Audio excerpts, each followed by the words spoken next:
Je m'appelle Micon.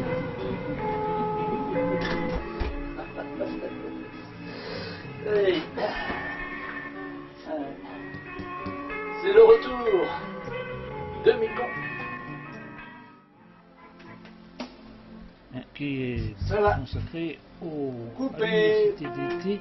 C'est Micon sur la bobine ou c'est Micon en personne? Et puis la salle s'est éteinte sur cette toile blanche, moi j'ai vu. On m'avait dit c'est du cinéma. Je m'appelle Micon. Je veux brasser la rime, hein.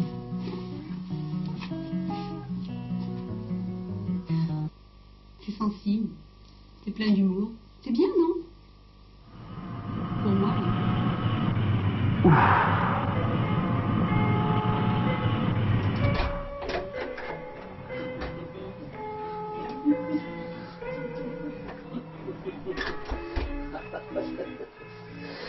Hey.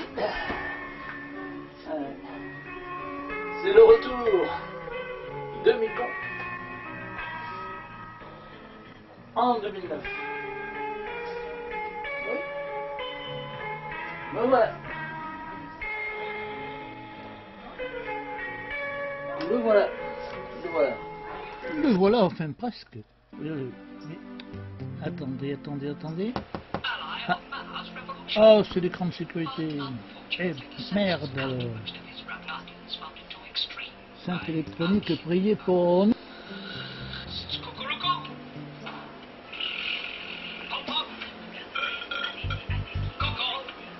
Ce film, je vous l'ai promis, vous allez la voir, mais oui.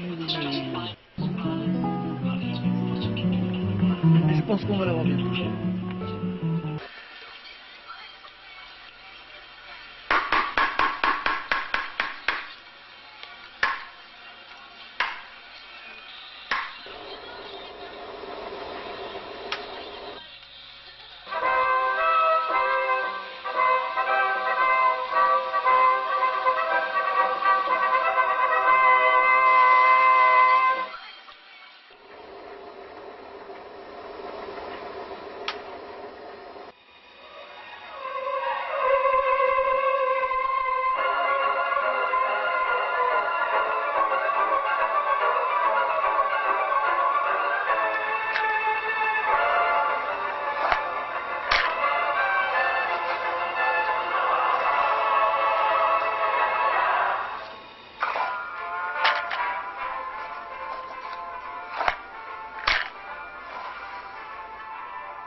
Mais le film, le voilà. dans sa pellicule. Un 16 mm. Qui là n'a pas été traité par le laboratoire Boyer. Pour cause, M. Boyer n'était plus là. Ah. Le numéro de la femme coupée en deux, c'est une représentation cinématographique qui était à l'intérieur d'un spectacle de théâtre et qui donc faisait avancer l'action. Ce spectacle de théâtre, c'était le Faust de Goethe que j'ai adapté et joué sur cette même scène que vous venez de voir. Mais je crois que sur cette histoire de représentation de Faust, il va falloir revenir plus tard. Car à part les théâtres, il faut vous dire une chose, c'est que mon début et mes débuts d'acteur de théâtre se sont faits en amateur bien sûr, à l'occasion d'un spectacle de fin d'année qui se jouait par l'école de Mende réunie autour d'un texte choisi et guidé par à ce moment-là, par un professionnel qui nous mettait en scène. Donc nous avions choisi de jouer Les Favoris de Scapin et j'ai eu à jouer le premier rôle. Alors à bord des Molières, c'est toujours sympathique. Tous les camarades étaient très jeunes et ne doutaient de rien. Et moi-même, je ne doutais de rien.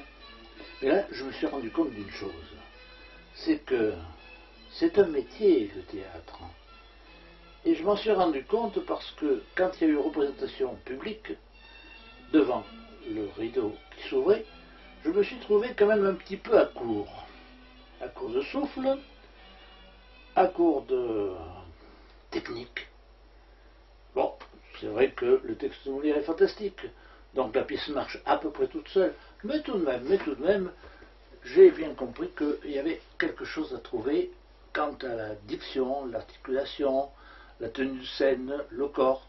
Enfin, ça m'a révélé beaucoup d'insuffisances. Et ça m'a amené aussi à envisager une formation. C'est-à-dire de continuer, mais de travailler avec, peut-être bien, ce qu'on pourrait appeler, comme qui dirait, des leçons de conservatoire. En 1959, avec quelques camarades et avec Maria Echelier, mon épouse, je fonde le groupe Jeune Théâtre à Saint-Chély-le-Pichet en Lozère, ma première troupe théâtrale, qui affiche en premier spectacle L'Habit Vert, comédien en acte, et Il nous faut jurer de rien, comédien en 3 actes, de Alfred de Musset. Bon, pendant les années 57, 58, 59, nous avions pu assister aux représentations du Festival d'Avignon, guidé par Jean Villard et la troupe du théâtre de Chaillot, et cela nous avait donné un bon exemple et sans doute envie de faire du théâtre. On avait là de grands modèles pour essayer de bien faire. Mais il faut que je vous dise quelque chose. J'ai toujours pensé que je faisais du théâtre parce que je ne pouvais pas faire de cinéma. Question budget, question moyen. Moi et ma petite caméra, on ne pouvait pas faire de très grands films, on ne pouvait pas faire grand-chose.